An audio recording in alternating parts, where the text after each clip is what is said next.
마태복음 9장 27절로 38절 말씀 함께 읽었습니다. 27절에 보니까 예수께서 거기에서 떠나가실 때 두 맹인이 따라오며 소리질러 이르되 다윗의 자손이여 우리를 불쌍히 여기소서 하더니 이렇게 말씀하죠. 앞을 못 보는 맹인 두 사람이 예수님을 찾아옵니다. 그들은 소리를 지르면서 다윗의 자손이여 우리를 불쌍히 여기소서 그렇게 말을 하죠. 앞을 못 본다라고 하는 것은 특별히 이 하나님으로부터 저주를 받았다 그렇게 사람들이 생각했거든요. 그러니까 이들은 단지 앞을 못 보는 게 아니라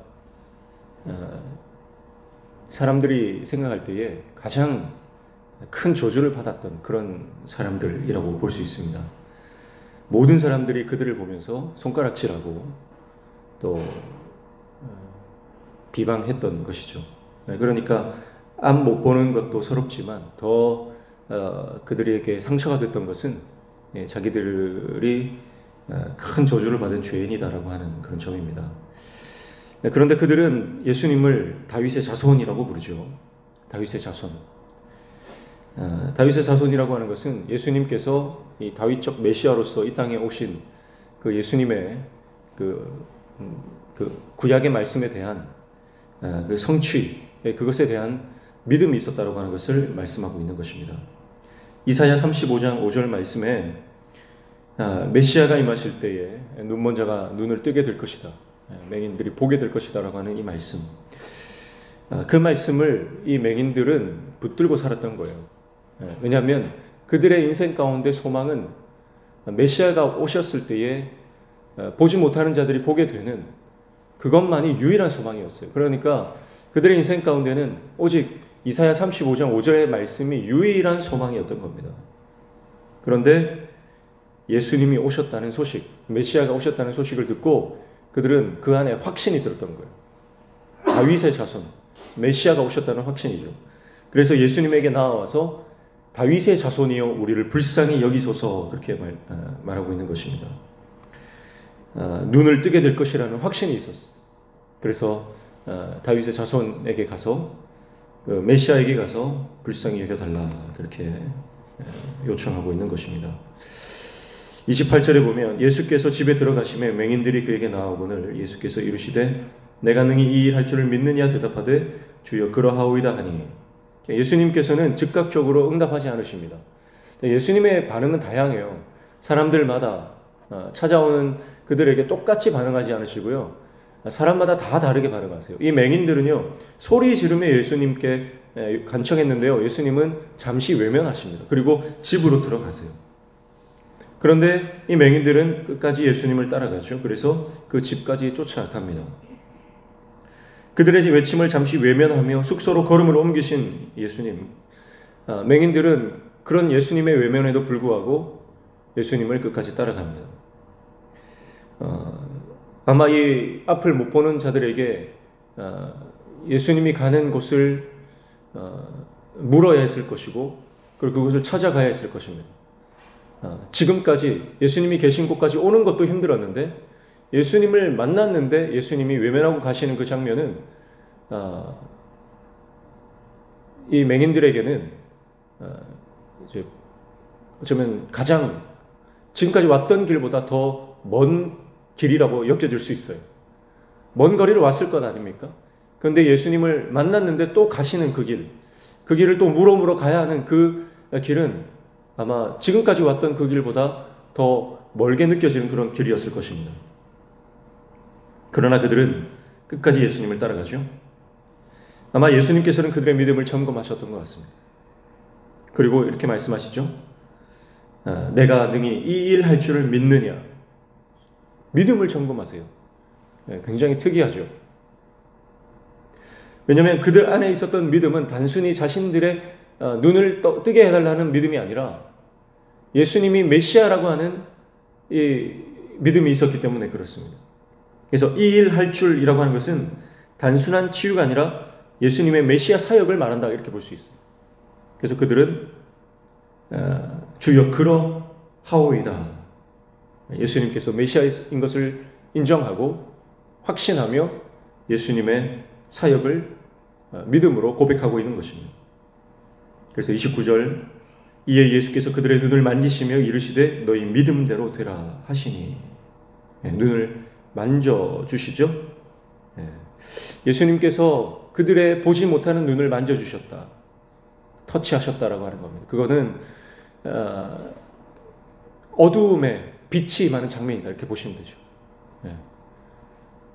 그들은 선천적으로 맹인이 되었든지 아니면 어떤 사고로 인해서 맹인이 되었든지 그들의 눈은 완전한 암흑이었습니다. 캄캄했습니다. 그들의 삶 자체가 어둠이었죠. 그런데 그 어두움에 빛이신 예수님의 손길이 닿자 어떻게 되나요? 30절, 그 눈들이 밝아진지라. 빛이 임하면 어둠은 물러가는 것입니다. 예수님의 손길이 닿자 그들의 눈이 밝아졌어요. 빛이 임했기 때문입니다. 그리고 이 밝아졌다는 표현은 단지 눈이 보였다 이렇게 표현하지 않고, 밝아졌다라고 하는 것은 그들의 육적인 눈뿐만 아니라 영안이 함께 열렸음을 내포하고 있다, 이렇게 보시면 돼요. 주님이 우리 삶 가운데 들어오실 때 우리 삶의 모든 어둠은 떠나가고 우리가 영적인 이 빛 가운데로 들어가게 되는 것입니다. 그리고 예수님은 엄히 경고하시면서 삼가 아무에게도 알리지 말라, 그렇게 말씀합니다. 그런데 알리지 않을 수가 없는 거예요. 31절, 그들이 나가서 예수의 소문을 그 온 땅에 퍼뜨리니라, 그렇게 말씀합니다. 예수님의 엄한 경고에도 불구하고 그들은 예수님을 전하지 않을 수 없는 그 감격과 기쁨이 있었던 것이죠. 아마 예수님은 하나님 나라의 복음, 이 사역이 사람들에 의해서 왜곡되는 것을 경계하셨던 것 같습니다. 그러나 예수님을 만나고 그분의 은혜를 경험한 자를 여러분 어떻게 막을 수 있겠습니까? 그래서 여러분, 우리가 예수님을 만난 체험, 그 은혜를 경험한 체험, 하나님의 역사와 기적을 경험한 체험이 필요해요. 예수님을 전하는 사람들은 다 이런 체험이 있는 사람들이고, 지식적으로 예수님을 알고 공부해서 예수님을 아는 사람은 예수님을 잘 전할 수가 없어요. 전도하시는 분들은 보면 다 하나님의 그 놀라운 은혜를 경험하신 분들이에요. 그래서 우리가 체험이 있는 신앙이 되어야 돼요. 예수님을 만나고 그들의 삶이 회복된 이 경험은 예수님을 전하지 않을 수 없는 그런 폭발적인 감동과 감격으로 그들의 삶을 채웠던 것이죠. 그렇게 예수님께서 맹인들을 고쳐주시고 난 이후에 다시 말 못하는 귀신 들린 자가 찾아오죠. 32절, 그들이 나갈 때에 귀신 들려 말 못하는 사람을 예수께 데려오니, 그렇게 말씀합니다. 자, 맹인에 이어서 말 못하는 자의 등장은 이사야 35장 말씀의 성취가 더욱 선명해지는 장면이죠. 이사야 35장 3절에 그때에 맹인의 눈이 밝을 것이며 못 듣는 사람의 귀가 열릴 것이며, 그렇게 말씀합니다. 메시아가 오실 때에 못 보는 자들의 눈이 밝아져서 보게 될 것이고 듣지 못하는 사람들의 귀가 열릴 것이다 했죠. 오늘 말 못하는 사람들은 대부분 귀가 들리지 않습니다. 그렇죠. 그러니까 이 두 가지 사건이 연속적으로 일어나는 것은 바로 이사야의 말씀이 선명하게 지금 성취되고 있는 장면이다, 이렇게 보시면 되는 것이죠. 33절에 귀신이 쫓겨나고 말 못하는 사람이 말하거늘 무리가 놀랍게 여겨 이르되 이스라엘 가운데서 이런 일을 본 적이 없다 하되, 특별히 예수님께서 어떻게 치유하셨는지를 말씀하지 않고요, 예수님께 데려왔더니 귀신이 쫓겨가고 말하게 되었다라고 그렇게 서술하고 있습니다. 예수님 앞에 나와왔을 때에 귀신은 떠나가고 언어가 회복됩니다. 그리고 함께 있던 자들이 충격을 받죠. 그러나 34절에 바리새인들은 이르되 그가 귀신의 왕을 의지하여 귀신을 쫓아낸다 하더라, 그렇게 말합니다. 계속 살펴보지만 은혜의 자리, 기적의 자리, 하나님 나라가 펼쳐지는 그 자리에도 늘 비난하고 불평하고 의심하던 자들이 있다라고 하는 것이죠. 교회 안에도 그럴 수 있습니다. 우리 안에 하나님께서 은혜를 주시고 부흥을 허락하시고 우리 안에 많은 하나님의 역사들이 일어나도요, 꼭 관망하고 팔짱을 끼고 냉소하는 자들이 있을 수 있다는 거예요. 그런 자가 되면 안 됩니다. 영적인 바리새인들이 되어서는 안 될 것입니다. 그리고 이 바리새인들은요, 예수님이 귀신의 왕을 의지해서 귀신들을 쫓아낸다라고 하는 이 궤변을 늘어놓고 있어요. 여러분, 이들이 오히려 입이 없는 게 나은 거예요. 입이 있다고 함부로 말하고 있습니다. 오히려 이들은요, 입이 없이, 오히려 이들은 말 못하는 자가 되었으면 더 나을 뻔했어요. 눈이 있어도 보지 못하고 입이 있어도 제대로 말하지 못하는 진짜 맹인, 진짜 말 못하는 자는 누굽니까? 바로 이 바리새인들입니다. 35절부터 38절까지는 예수님께서 계속해서 이 사역이 진행되고 있음을 말씀하고 있죠. 35절, 예수께서 모든 도시와 마을에 두루 다니사 그들의 회당에서 가르치시며 천국 복음을 전파하시며 모든 병과 모든 약한 것을 고치시니라. 4장 23절에 우리가 살펴봤던 것처럼 예수님의 3대 사역, 가장 대표적인 사역을 축약했을 때 가르치시고 고치시고 전파하시는 사역을 하셨다 했죠. 오늘 35절에도 동일하게 가르치시고 전파하시며 고치시는 사역을 하고 있음을 말씀합니다. 그런데 4장 23절에 온 갈릴리에서 시작된 이 사역은 이제 모든 도시와 마을로 이어지고 있음을 볼 수 있죠. 예수님의 이 천국 복음 사역이, 하나님 나라 사역이 지속적으로 이어지고 그리고 확장되고 있음을 보여주는 단락입니다. 그리고 36절에 무리를 보시고 불쌍히 여기시니 이는 그들이 목자 없는 양과 같이 고생하며 기진함이라, 그렇게 말씀합니다. 자, 이런 예수님의 바쁜 사역, 굉장히 방대한 사역이 있었지만 예수님은 그들을 불쌍히 여기셨다. 자, 무슨 말입니까? 예수님은 많은 사역을 했지만, 많은 사람들을 만났지만 예수님은 그 사역을 일로써 하지 않았다는 것. 기계적으로 사람을 대하지 않으셨다라고 하는 것입니다. 예수님의 눈에, 아무리 예수님이 바쁘고 피곤하고 많은 사람을 만난다 해도 예수님의 눈에는 한 사람 한 사람이 고생하며 기진한 목자 없는 양처럼 불쌍하게 여기셨다라고 하는 것입니다. 여러분, 당시에 유대교는 융성하고요, 발전했고요, 성직자들이 넘쳐났죠. 그러나 정작 백성들은 잃어버린 양이 되었습니다. 목자가 없었다는 것. 종교는 어마어마하게 성장했지만 그들은 버려진 채 상처투성이의 삶을 살아가고 있었고, 그런 그들의 삶 가운데 예수님은 오셔서 그들을 불쌍히 여겨주셨습니다. 오늘날 한국 땅 안에는 어떻습니까? 교회들이 넘쳐나죠. 목사들이 넘쳐납니다.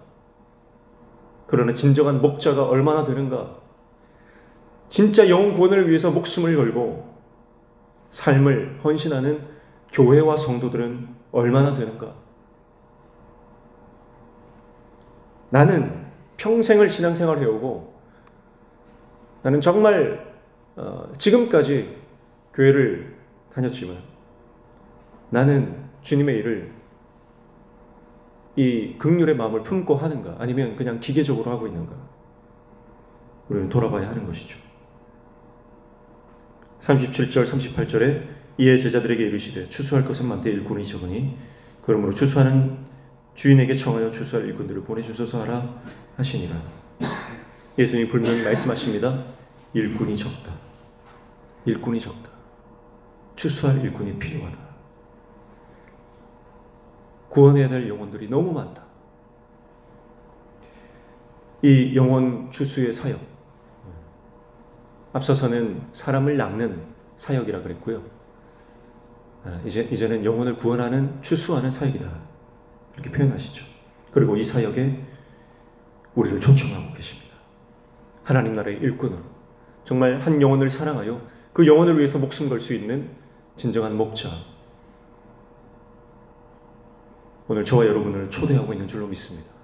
이 초대에, 이 부르심에 아멘으로 순종하여 전도자의 삶을 살고 복음 증거자의 삶을 사는 예수 그리스도의 참된 제자 되는 저와 여러분 되시기를 주님의 이름으로 축복합니다.